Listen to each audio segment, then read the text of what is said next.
82 guru lulus seleksi tahun 2021 namun tidak mendapat formasi, yaitu sebagian dari 193.954 guru pelamar prioritas 1.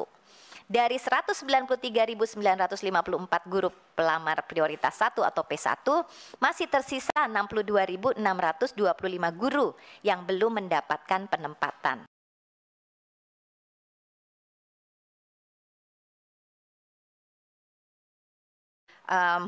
Turut hadir pada rapat ini, dan dengan mengucapkan Bismillahirrohmanirrohim, perkenankan kami membuka rapat kerja dan RDP hari ini, dan rapat dinyatakan terbuka untuk umum. Bapak Ibu dan hadirin yang kami hormati, agenda rapat kerja dan RDP hari ini adalah membahas kesiapan pemerintah pusat dalam mendukung persiapan pengisian formasi guru P3K. Dan juga mungkin ada lain-lain hal yang barangkali berkembang dan dirasa perlu untuk diputuskan, bisa juga nanti ditambahkan. Apakah dapat disetujui? Baik. Baiklah, sebelum Saudara Mendikbudristek beserta para pejabat eselon 1 Kemendagri dan Kemenpan RB menyampaikan paparannya, kalau dari wajahnya sih Mas Menteri nampaknya sangat confident ini bahwa ada sesuatu yang ingin disampaikan kepada kita semuanya. Namun dari meja pimpinan kami mengingatkan kembali bahwa tugas kami di DPR RI adalah melakukan pengawasan terhadap kebijakan pemerintah dan melakukan pengawasan terhadap pelaksanaan undang-undang termasuk APBN dan juga hal-hal lain dalam kaitan peraturan pelaksanaannya. Nah, dengan tugas itulah maka acara Raker dan RDP hari ini merupakan perwujudan dari undang-undang tersebut. Dan tentunya sebagai komisi peradaban, ya, masalah pendidikan ya Kang Dede, guru adalah elemen terpenting dalam pendidikan khususnya di jenjang pendidikan dasar dan menengah. Nah, GTK memiliki posisi yang penting dan strategis, bahkan dapat dikatakan sebagai faktor determinan dalam mencapai tujuan pendidikan. Namun terkait dengan GTK ini masih menyisakan beberapa permasalahan, Prof. Nunu, ya, terutama terkait GTK honorer ini. Padahal penyelenggaraan pendidikan di satuan pendidikan ditopang oleh keberadaan guru dan tenaga kependidikan honorer dengan jumlah yang sangat besar, yaitu 742.459 guru honorer.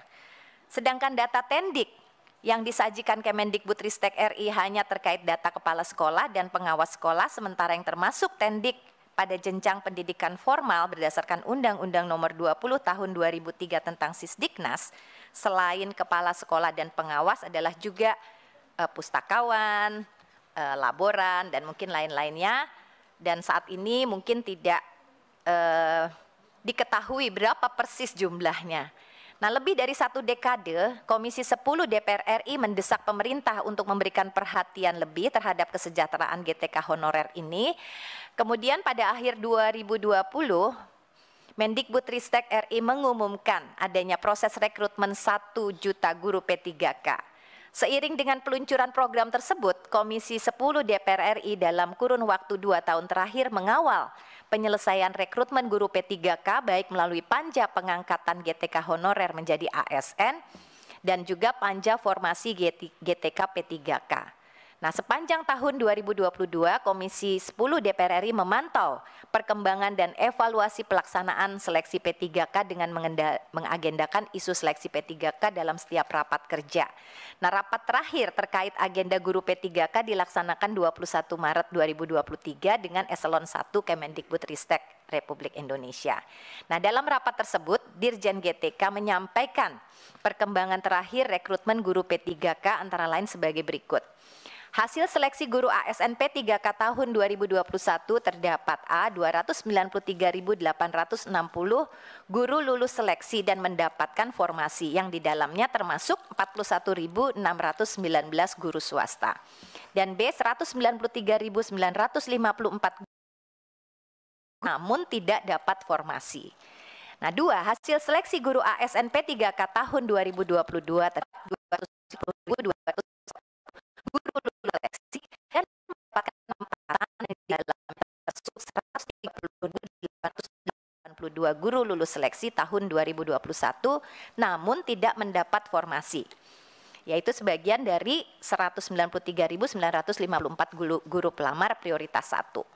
Dari 193.954 guru pelamar prioritas 1 atau P1, masih tersisa 62.625 guru yang belum mendapatkan penempatan. Sisa guru ini akan dituntaskan pada tahun 2023. Nah, terhadap penjelasan dan data yang disampaikan Dirjen GTK Kemendikbudristek tersebut, Komisi 10 DPR RI memberikan catatan agar Kemendikbudristek mengoptimalkan fungsi helpdesk guru P3K agar guru-guru P3K dapat dengan mudah menyampaikan permasalahan dan mendapatkan penyelesaian dengan baik. Nah, Bapak Ibu sekalian, untuk tahun 2023 masih terdapat kebutuhan 601.286 guru. Namun belum ada data formasi kebutuhan di daerah. Nah, dalam rapat ini Komisi 10 ingin mendapatkan penjelasan dari pemerintah terkait beberapa hal sebagai berikut. Ada 5 poin singkat. Pertama, bagaimana perencanaan pemenuhan kebutuhan guru baik dari sisi kebutuhan per mata pelajaran dan kebutuhan atau sebarannya di daerah. 2, bagaimana kepastian pendanaan baik gaji maupun tunjangan bagi guru yang telah lulus seleksi P3K dan yang akan direkrut pada tahun 2023 ini. 3, mohon dapat diberikan data terbaru mengenai guru honorer yang telah lulus seleksi ASN P3K mulai dari jumlah, masa berlakunya SK, kepastian gaji dan tunjangan, dan pemenuhan target di setiap daerah. Kemudian, bagaimana evaluasi yang telah dilakukan Kemendikbudristek, Kemenpan RB, Kemendagri terhadap proses dan capaian seleksi guru ASN P3K sampai dengan tahun 2022.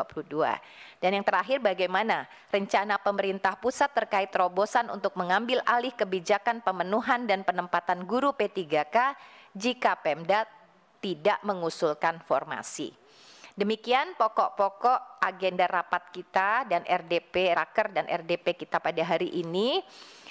Sebelum Saudara Mendikbudristek RI menyampaikan paparannya, kita sepakati terlebih dahulu waktu sampai dengan pukul 12.